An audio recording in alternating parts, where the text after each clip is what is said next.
What's going on, guys? Vegito here, and we can now finally start our new rotation of what ifs, with our first one being our most popular and the one you guys won't stop asking me about in the comments, being what if Ash woke up on time. But we only have 2 parts left, since Journeys hasn't concluded, and I don't want to overstep, since in this part, we'll be covering the events of Kalos. Also, let you guys know that you can now support the channel by becoming a channel member for as low as $3 a month, as channel members have a few perks, such as priority reply to comments, shout out to the end of every video, and early access to scripts. Also, be sure to subscribe so you can reach 3,000 subs by the end of the year.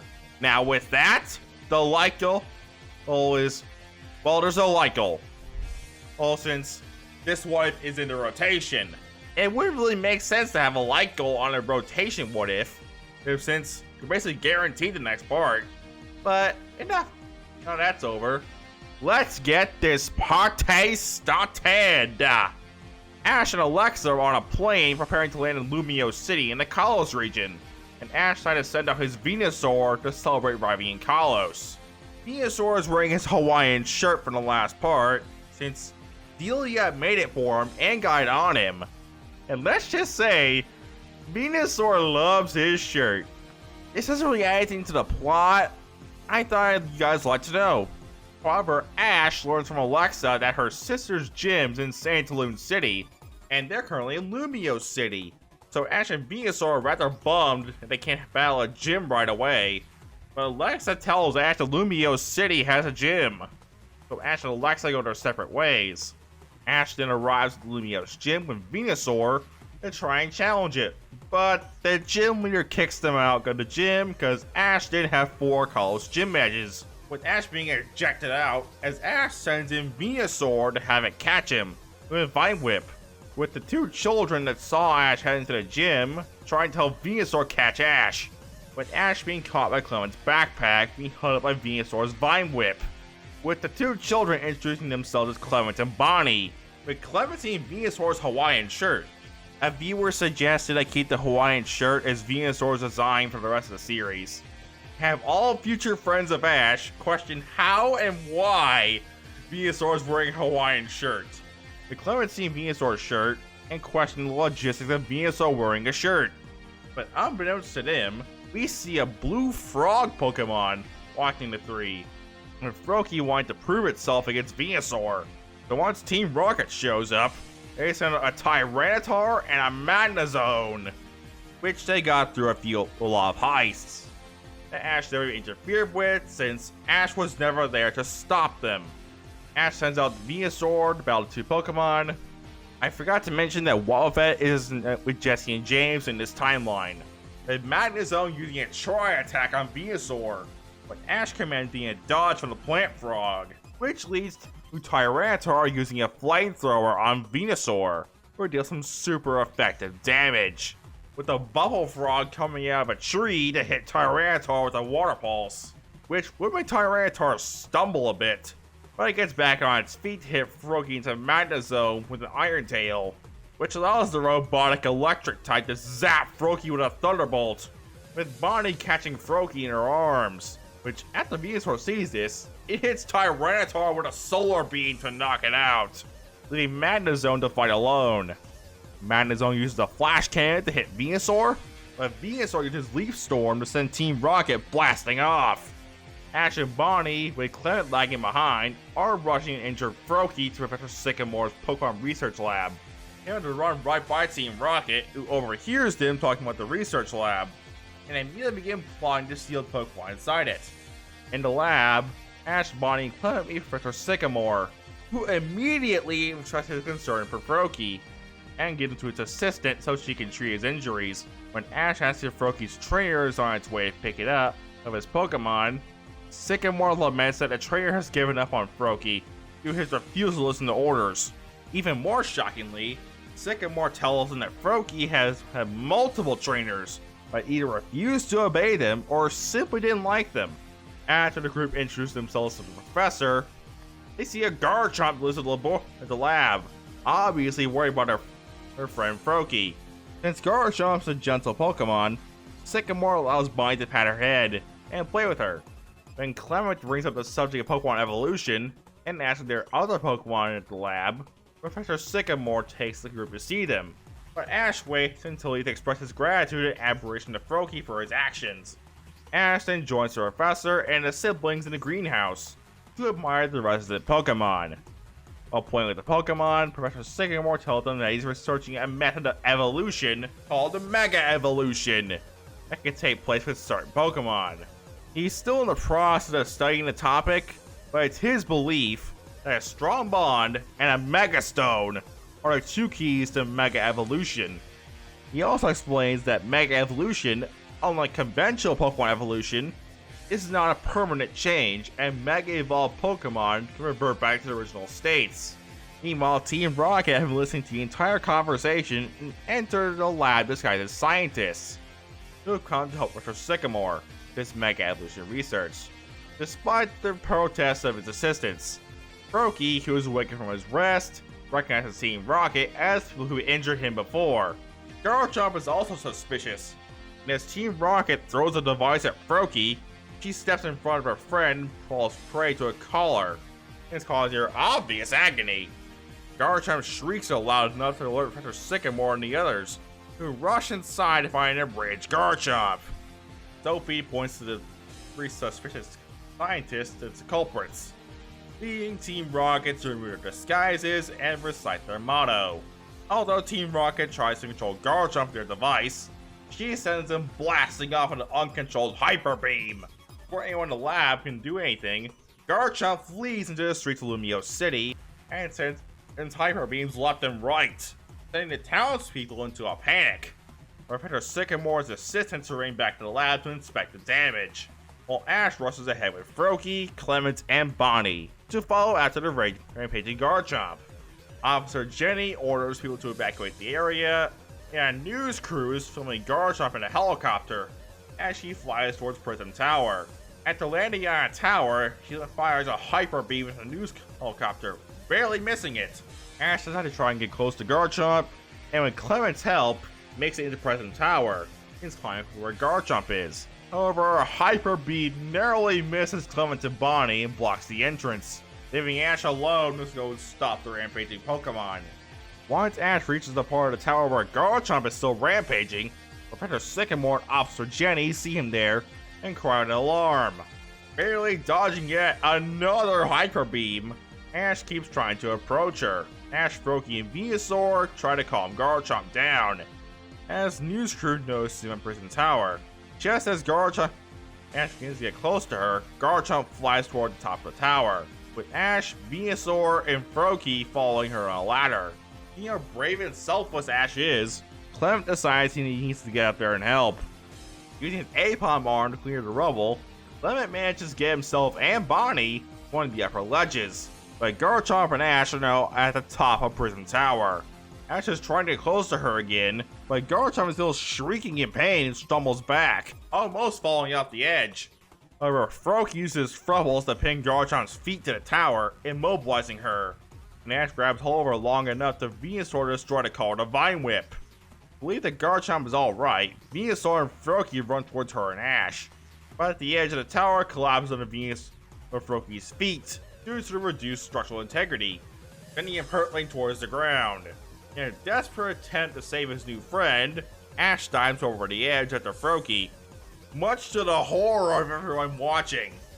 Just after Ash catches Froakie, the Pokemon that Ash had seen earlier that day rescues him and deposits him safely in Centrico Plaza. As the Pokemon leaps away, and joins the equally mysterious trainer known as Blaziken Mask. Professor Sycamore tells Ash that the Pokemon is Blaziken's Mega Evolution, called Mega Blaziken. Clement and Bonnie are both visibly relieved that Ash is alright. The next morning, after he gets some sleep at the wrecked research lab, Sycamore gives Ash a Kalos Pokédex. It's for his journey. As Ash, Clement, and Bonnie leave the lab, they're surprised to see Froakie waiting there with his Pokeball, looking expectantly up at Ash. Professor Sycamore says that Froakie has chosen Ash as his trainer, and Froakie affirms it by tapping in the ball and beaming himself inside. With a new Pokemon and new friend in the Kalos region, Ash prepares to leave for Santalune City. Serena, having seen Ash on television and recognized him, decides to leave Professor Sycamore's research lab, the Lumiose, to receive her starter Pokemon. Her mother wishes her luck and reminds Serena to practice Rhyhorn racing. Bonnie and Clement lead Ash to the nearest Pokemon Center so he can register for the Kalos Pokemon League. On the way, Clement expresses awe of Ash's bravery in helping out Froakie and Garchomp the previous day. They reach the center where Ash registers using his Pokédex, and he also receives a complimentary badge case. Afterwards, Ash calls Professor Oak to show off his duly caught Froakie. The chat comes to an abrupt end when Oak's troublesome Rotom zaps him. Team Rocket, who's having lunch somewhere else in Lumiose City, contact Giovanni and inform him they are in Kalos with the intention of stealing rare and valuable Pokemon. Giovanni approves the mission, however, while taking the three, they'll notice an Inkay stealing and eating James' croissant. On the way to Santalune City, Ash goes to see a wild Dedenne, but without Pikachu, they wouldn't be able to communicate with it, since they don't have any electric types among the three of them, with the Dedenne getting its food stolen by a wild Litleo. We're just making Bonnie sad, so Froakie sees this and challenges Litleo to a battle, with Litleo using Work Up to increase his attack stat, before hitting Froakie with a powered up headbutt. Froakie uses Water Pulse to hit the Lion Cub, which causes super effective damage, with Ash assigned to catch Litleo, which will increase his team to 3. Let's go ahead and go over Litleo's personality, with it being forced to leave its pride at a very young age, so it's very dependent on Ash and Venusaur, who it would see as a big brother figure. Also, it would enjoy Venusaur's shirt. With Ash and Koge back on the road to Santalune City, but unbeknownst to them, the wild Dedenne from earlier is following them. Having arrived at Lumiose City to begin her own journey, Serena receives the Pokédex for Sycamore, and then chooses Fennekin as her starter. Continuing along Route 4, Ash, Clement, and Bonnie are resting in the woods as they make their way to Santalune City. Bonnie gushes over Venusaur and strokes his leaves, and then excitedly asks Ash if she can also pet Litleo. Ash calls out Litleo, and Bonnie begins to clean its fur. After the escapades with Bonnie the Dedenne, Clement catches the electric type for his sister. With the sun setting, Serena and her new Fennekin are worried about having to camp outside. Serena notices a person along the path, who she goes to ask for direction. The person, however, turns out to be a Vespiquen. Attacks them, but Fennekin saves the day when she repels the Vespiquen with an Ember attack. The Vespiquen flies away before passing Nurse Joy and a Wigglytuff arrive. Serena asks if the Pokemon Center is nearby, and is thrilled to learn that one is just up ahead. Serena and her Fennekin are enjoying breakfast on a Pokemon Center veranda. Serena is already enjoying her Pokemon journey, free the bars of home, like Rhyhorn race training, and Fletchling waking her up. She puts on her hat and grabs her backpack as they continue towards Santalune City to try and find Ash. And while Ash is sprinting through the streets of Santalune City for the Santalune Gym, with Clement and Bonnie trying to catch up. When Clement trips and asks Ash where the Santalune Gym is, Ash writes unconcernedly that he has no clue where it might be located. At that moment, a photographer named Viola takes a picture of Ash and Venusaur for smiling at each other on the fountain. Viola then provides directions to the gym, and Ash runs off again, eager for his gym battle. The group arrives at the gym. A familiar Helioptile happily leaps onto Ash and greets him, who is surprised to see Alexa there. Much to the group's surprise, Viola reappears and introduces herself as Alexa's sister, leading Ash to deduce that she is the gym leader. Ash then challenges Viola to a 2v2 gym battle, with Ash deciding to use Froakie and Litleo, since Venusaur would have a disadvantage in a Bug-type gym. Viola sends out her first Pokemon Surskit, with Ash deciding to call up Froakie first, with Serena arriving, asking if she can watch the battle. Ash and Viola having no objection to this, with Froakie using a Water Pulse, with Surskit uses Ice Speed and turns the Water Pulse to an Ice Ball, which has the unintended side effect of increasing the damage output, which would disorient Surskit for a bit, with Ash warning Froakie to capitalize on this, using non-stop bubble attacks as a distraction, while Froakie goes in for a pound to knock out the Pond Skater, leaving Viola with Chester trusty Vivian. Vivian comes out last into Psychic to hold Froakie in place and knocks it out with a Solar Beam, leaving Ash with 1. Litleo comes out last with Venusaur coming out of its ball to give Litleo some encouragement, with Litleo using Ember to hit Vivian's wings. Although Vivian used a Psychic to hit Litleo, with Litleo looking to Venusaur for guidance, with Venusaur telling Litleo to try and focus on its opponent.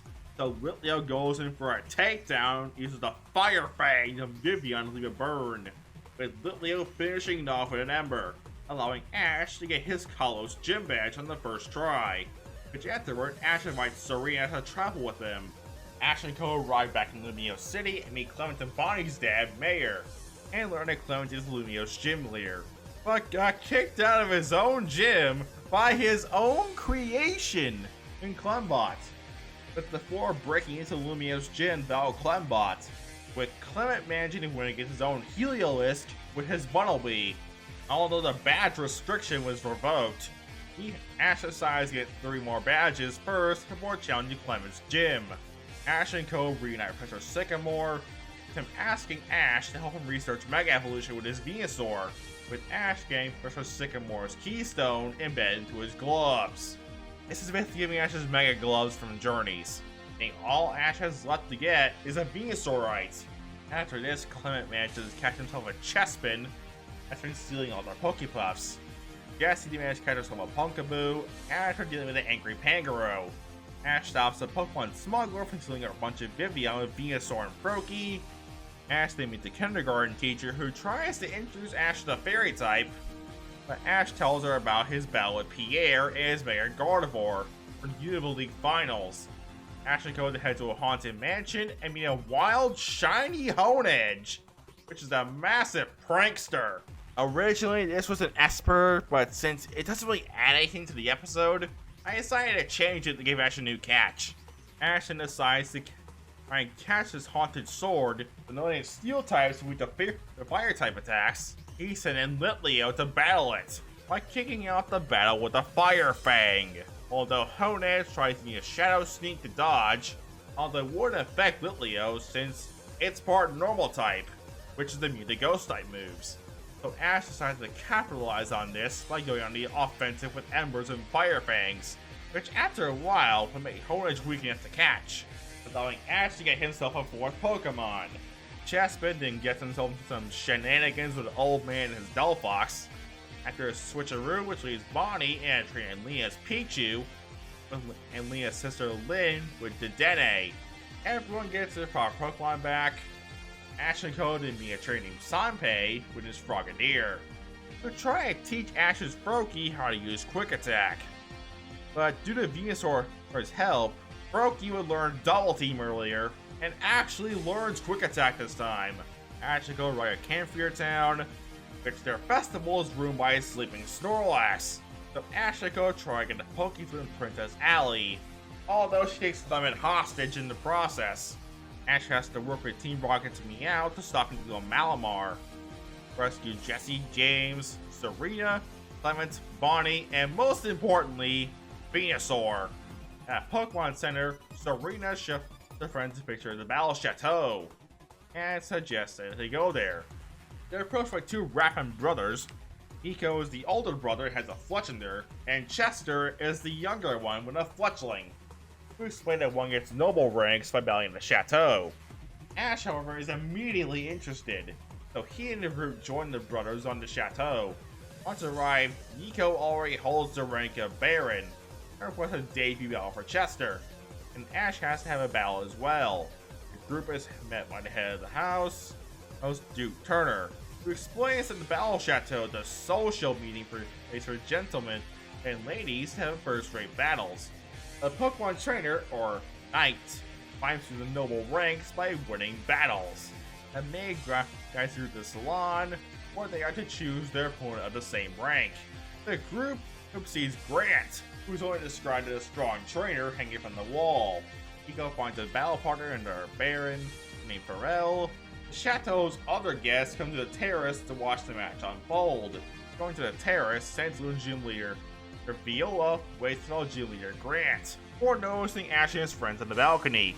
In the battlefield, Nico and Farrell wear their cloaks, and Turner tells the group that the chateau is based on chivalry.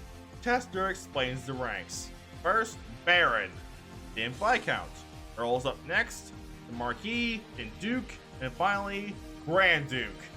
Nico only needs one more victory to have 10 before the Viscount. The battle begins! Nico using Fletchender and Farrell using Dust Noir. Fletchender begins with Flame Charge, but Dust Noir vanishes, only to reappear suddenly and attack Fletchender with a Thunder Punch. Fletchender uses Flame Charge again and is successful. Viola says hello to Ash and tells him that she has a Duchess rank, the female counterpart of Duke. The man declares Nico the winner of the match, and he is given a new blue cloak. And for the Viscount. Just then, Grant crashes to the ground and he and Viola exchange words.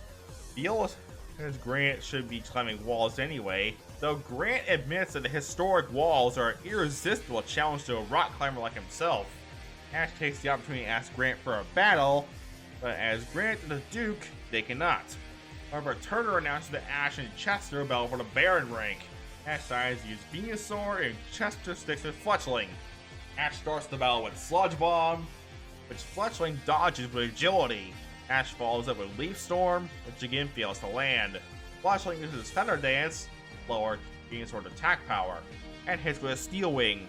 Venusaur counters with Vine Whip, but the move isn't very effective because of the decreased strength, but is more effective when Ash uses repeatedly.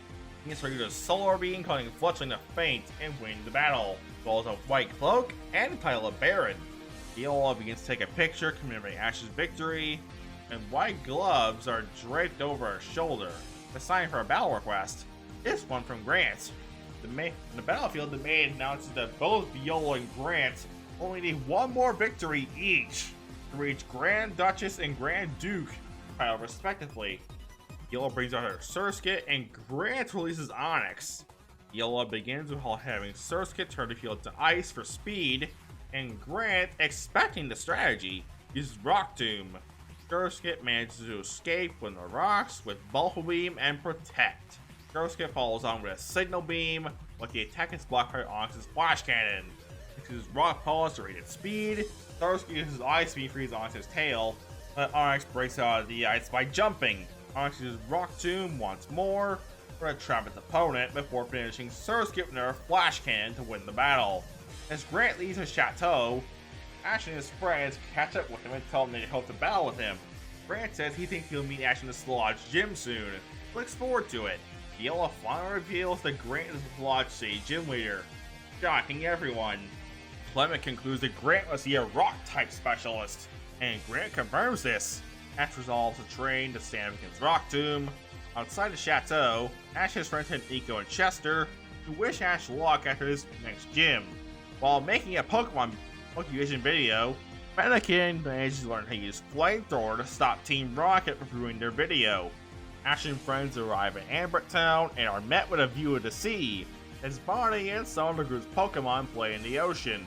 Taria suggests the group visit the Ambert Aquarium, where they are told that they can see many water-type Pokemon from different regions, and Bonnie asks if the aquarium receptionist is to marry her brother. The group looks through the exhibits inside the aquarium, and while looking at the Magikarp exhibit, an old man tells them the interesting facts about water Pokemon. He then takes them to see the statue of the Golden Magikarp. When Ash asks about it, the man tells him to go to the director of the aquarium, who's sitting on the beach. He gets more information about the statue. Team Rocket, disguised as tourists, watches the group goes to the beach, and they decide to find out more about the Golden Magikarp as well. Down on the beach, the aquarium curator introduces all his Rodman and his partner Concher. He is trying to fish for the real Golden Magikarp. He tells the group of an ancient legend. At a time when deep diving was popular, a fisherman was electrocuted by a Starmie, but was saved from drowning by a giant Golden Magikarp. Instead, there have been occasional reports of the Magikarp being seen again. The curator's dream is to capture the Golden Magikarp, taking a view of the aquarium. Team Rocket back in their uniforms, watch and listen from underwater in a Magikarp submarine, and decide to get the golden Magikarp for themselves. Up on shore, Rob releases Leia's catch, the normal Magikarp, back into the ocean, and the travelers offer to help him. He gives Ash, Serena, and Clements and fishing rods, and Ash offers to teach Serena how to fish. Ash reunites with Alexa while at a fossil lab, with Ash reintroducing his newest catch, Honedge, with Alexa telling Ash that Honedge can evolve into a Pokemon called Aegislash, using a Dust Stone after evolving into a Doublade. But Ash tells her he already knows about Aegislash, since it's a Pokemon that Pierre used against him in his battle. Although Ash does receive a Dust Stone to evolve his eventual Doublade. Ash also manages to evolve the Rock Tomb climb with Froakie with little help from Venusaur, where he just hurled big rocks at Froakie in his Vine Whips. The group has finally arrived in Salage City. Ash is eager to get his next badge and rushes ahead to reach the Salage gym. Serena points out he's going the wrong way and that the gym is actually on top of the mountain overlooking a city. Ash and his friends arrive inside the gym and are met with a tall, rocky climbing course. Ash sees Grant climbing and tells him he has to come to challenge him for his match. Grant challenges Ash to climb up the rock walls to meet him at the battlefield. Ash determinedly scales the walls, while his friends take the elevator. Grant tells Ash he climbs walls through concentration and composure. As they prepare to battle, the battle judge says the battle will be 2-on-2 through single battle, where only the challenger can make substitutions. Grant regards that he's been looking forward to battling Ash since they first met in Battle Chateau, before calling him his Onyx, while Ash uses Froakie. On the sidelines, Clements and Bonnie notice Serena looks nervous and tense. Weirdly enough, because Ash is the one battling. Serena denies looking concerned, but tells him the reason she's nervous is because she hopes all of Ash's recent training with his Pokemon pays off. Ash facing Grant, the battle begins! With Froakie leading off with Water Pulse, which misses its mark. Onyx strikes back with Flash Cannon, scoring a direct hit.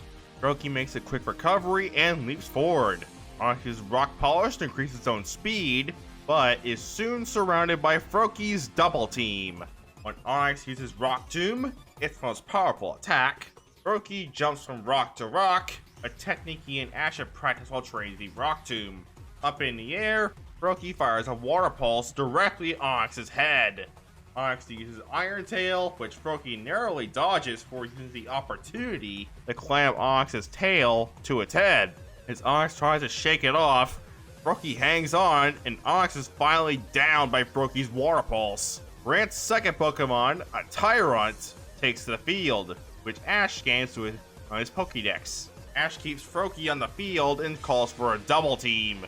Tyrant uses the Rock Tomb, but Ash uses his special move and jumps up the rocks. Froakie uses Bubble, which hits his opponent. However, Tyrant jumps high into the air before unleashing a devastating Draco Meteor, knocking Froakie out. Ash, not discouraged, sends Venusaur out, his last Pokemon. He uses Sludge Bomb, and when Tyrant charges forward with Crunch, Venusaur Judo throws Tyrant with Vine Whip. Grant commands Tyrant to use Draco Meteor, and Ash responds with Leaf Storm, knocking Tyrant down. Venusaur uses Vine Whip in a counter shield on the falling rocks of Draco Meteor. Tyrant's Dragon Tail is met with Venusaur's Vine Whip, and they return again to the ground. Grant decides to finish the battle with Rock Tomb, but Venusaur knocks each rock away with his Vine Whip, lodging one in Tyrant's mouth. Venusaur then charges up and fires a Solar Beam at the helpless Tyrant, and Ash wins the battle. Grant congratulates Ash and questions why his Venusaur is wearing a shirt. Ash says that he and his Pokemon earned the victory together. Grant presents Ash with the Cliff Badge. Outside the gym, Grant asks Ash which gym he plans to visit next. Serena suggests they head to Shallower City, where she hopes to see the Tower of Mastery. Grant tells him to expect a different kind of battle at the Shallower Gym, and that he hopes to battle Ash at the Battle Chateau sometime.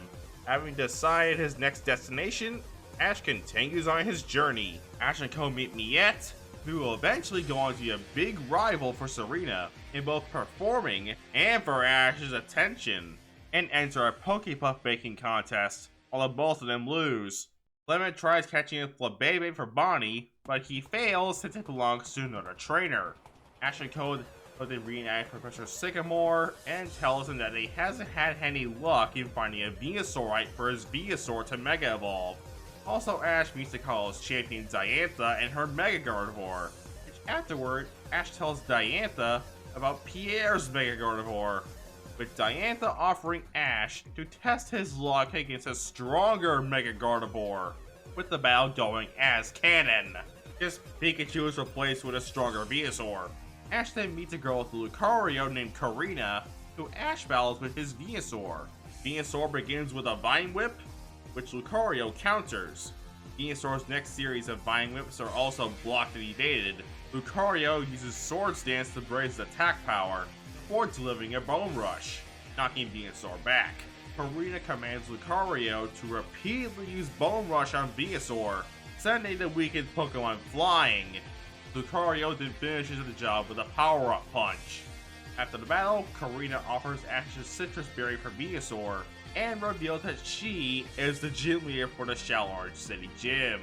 Ash and Karina decide to travel together to Geosenge until Karina finds a Venusaurite, a Lucarionite, as well as a Venusaurite for Ash. Ash and Karina meet Karina's grandfather, Gherkin, who gives them their respective Mega Stones for beating his Blaziken in the trial. Ash and Karina decide to have another battle with Mega Evolution, but when Mega Evolved, Karina's Lucario goes berserk, and so Venusaur, with the help of Gherkin's Lucario, tries to calm Karina's Lucario down. Ash and Karina arrive at Promise Mountain, train with a Mega Evolution Guru and Master for their Mega Evolutions in the process. Ash catches a Hawlucha after helping it with its problems, allowing his team to increase to 5 Pokemon. Ash enters a parallel universe where he's afraid, Serena's determined, Clement is in peak physical condition, and Bonnie is much more polite, but manages to get back to his universe after stopping his Team Rocket from stealing both Ash's Venusaur. Froakie manages to learn Cut, with Froakie and Hawlucha finally becoming friends to save Ash from a wild Trevenant. The Pokemon Summer Camp can realistically go the same with little changes, such as Venusaur replaces Pikachu, Litleo replaces Fletchinder, Froakie and Hawlucha are a bit stronger than in canon due to training with Venusaur, and Honedge is here. Ash arrives at Shallor City and prepares for his gym battle with Karina, where he decides to use Honedge, Hawlucha, and Venusaur for the battle. Karina selects Mienfoo for her first choice, which Serena checks it on her Pokédex. Ash sends out his Hawlucha to battle Mienfoo. Ash tries to use Tierno's strategy, but Hawlucha just gets hit by a high jump kick, despite using a rhythm to avoid. Mienfoo uses Drain Punch next, which Ash tells Hawlucha to block, but it still gets hit, getting its energy sapped. Ash tells Hawlucha to fight back with Karate Chop, but Karina has Mienfoo block it with a kick. Ash is wondering why the rhythm strategy didn't work, despite that Tierno's Squirtle had no problem moving around. Karina tells Mienfoo to use Force Palm, scoring a direct hit on Hawlucha. Hawlucha is still okay to battle, so Ash calls for a Flying Press attack. Karina tells Mienfoo to counter with Swift, which hits its mark and Hawlucha crashes onto the battlefield. Ash has no idea how he's going to win, and while looking up towards Serena, has a flashback about the dancing practice from the other day. Following Serena's advice, Ash decides to use his own strategy, and in the middle of the fight, Mienfoo uses High Jump Kick, as Hawlucha waits for the right moment to lure it in.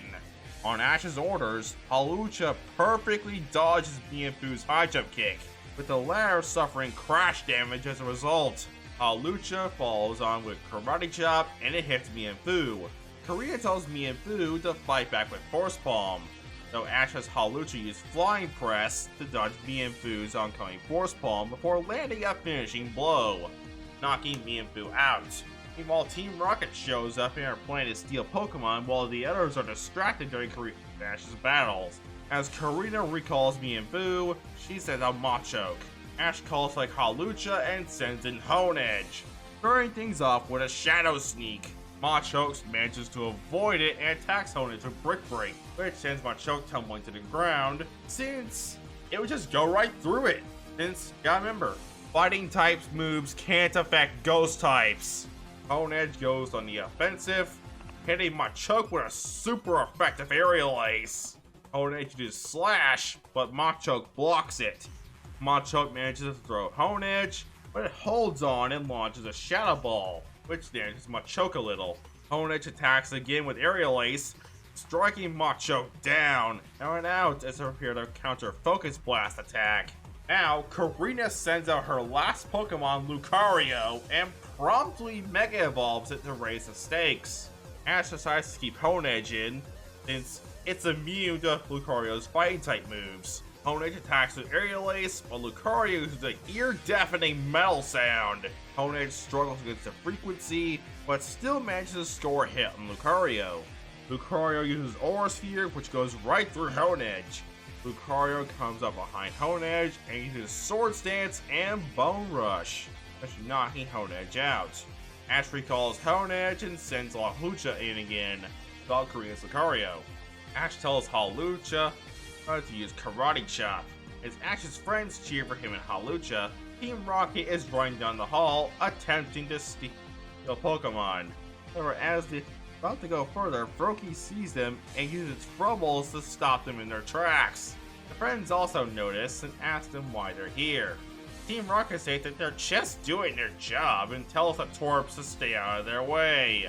Evil Trio wastes no time, sending up Pumpkaboo and Inkay to battle. As Team Rocket launch Shadow Ball and Psybeam attacks, Froakie steps in and uses Frubbles to block the attacks, much to Team Rocket's shock. Quickly, Clement sends out Chessman and Serena sends out Fennekin. Their trainer's orders, they use Pin Missile and Flamethrower to blast James and Meowth off once again, saving the shallower gym. Ash, however, was too involved in the gym match to notice Team Rocket. He calls for Hawlucha to use Flying Press. Lucario barrels Hawlucha away with a Bone Rush before defeating it with a powerful Aura Sphere. After recalling Hawlucha and remarking that Karina and Lucario had gotten much stronger from training, Ash sends out Venusaur as his last Pokemon to battle Lucario. Ash then Mega Evolves his Venusaur. Starting off, Ash tells Venusaur to use Vine Whips to get close as Karina tells Lucario to draw it in. Still swinging, Venusaur prepares to use Sludge Bomb, while Lucario uses Bone Rush. Venusaur manages to strike, but Lucario's Bone Rush deflects the attack towards the ceiling. Venusaur tries a Leaf Storm next, but Lucario blocks it and sends Venusaur flying with a kick. Ash tells Venusaur to use Solar Beam while in midair, which hits his opponent, much to Karina's surprise. Lucario retaliates with an Aura Sphere, though Venusaur turns to his feet following the attack. Karina calls for a Metal Sound, immobilizing Venusaur. Thinking fast, Venusaur uses a Leaf Storm to stop Lucario's Metal Sound. Lucario also uses Aura Sphere, but Venusaur manages to deflect it with his Vine Whips. Karina tells Lucario to use Bone Rush as Ash calls for another Vine Whip to block. During the collision, they're both hurt but standing. Venusaur goes for a Solar Beam, while Lucario uses Aura Sphere, as attacks collide in a beam struggle. Finally, Venusaur uses a Leaf Storm that hits Lucario, which it wasn't able to dodge, knocking Lucario out and returning it to its normal form. When Karina was defeated, Durkin finally admits his granddaughter put up an excellent fight. Karina picks herself up and gives Ash the Rumble Badge in recognition of his victory. Serena finally catches her first Pokemon and decides to become a Pokemon performer. Lemon catches himself a Luxio that he made as a Shinx. Ash's Froakie manages to evolve into a Frogadier and learns Aerial Ace in the process, after meeting up with Sanpei and his newly evolved Greninja. Ash manages to catch himself a Goomy after it lands on his head, making it the final catch of this part and increasing his team to 6. After arriving in Coumarine City, Ash challenges Ramos to a gym battle. Ash using Litleo, Hawlucha, and Frogadier. Ash begins his gym battle against Ramos by using Litleo to counter Ramos' Jump Bluff. Litleo's first flank charge is unsuccessful due to Jump Bluff's Cotton Guard, and Jump Bluff takes the initiative to Sunny Day. Through its ability being Chlorophyll, Jump Bluff's speed dramatically increases, but Ash responds by having Litleo use repeated flank charges to raise its speed as well. Eventually, despite a second Cotton Guard from Jump Bluff, Litleo finally lands a hit and knocks out Jump Bluff. After this, Ramos calls out his Weepinbell. Although Ash tries to use the same strategy again, and Weepinbell, who also has Chlorophyll for an ability, dodges him and poisons Litleo with a poison powder. It then uses Slam to try and remove Litleo from the battle. Although Litleo learns Flamethrower and evolves into a Pyroar, using Flamethrower to bring Weepinbell to a crisp. Ramos then calls it his Go-Goat next, although Ash decides to give Pyroar a break and send in Hawlucha. Hawlucha starts off with Flying Press and scores a direct hit against Go-Goat.